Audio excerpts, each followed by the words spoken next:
Thank you, Representative Miller. Representative Christiana. Thank you, Mr. Chairman. Krieger, Saccone, Christiana. Those are not three names that typically I would think of when the words mandate are getting thrown around and people saying that Harrisburg is getting involved in local matters. But I think the three of us would agree that we are in the business in Harrisburg of setting a baseline of expectations for our municipalities, whether it's 1,000 members or whether it's 3 million people. We have a responsibility to set a baseline of expectations, and then if our local governments then choose to raise the bar, then God bless them.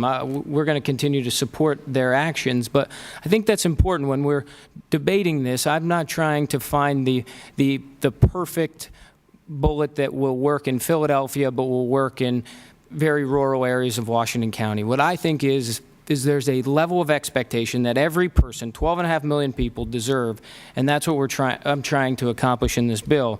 And this idea that we're going to use an unfunded mandate or the costs associated with this bill as a reason to not give the people a fairly low level of transparency, I just want to point out a few things. Harrisburg, we spend about $28 billion of taxpayer money, and at a minimum, it takes 6 days to make a legislative action become in effect.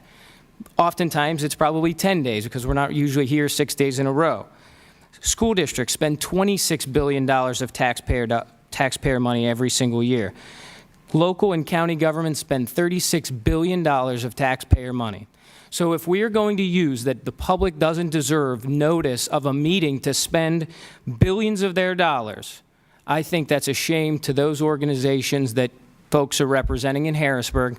I think it's a shame to the 12.5 million people from all 67 counties that they don't deserve a low level, a low bar of transparency. I hope that counties, and we have some great examples we heard today of municipalities that are going above and beyond the threshold.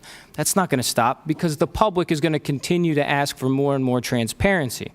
But to not have an agenda or to not have an agenda in place 24 hours before you spend taxpayer money, I think is unacceptable. I want to thank the chairman for his indulgence today for such an important topic, and I want to thank my colleague who is here today too for his work on a similar matter, who has been a true champion back home and here, and I thank you for your time, Mr. Chairman.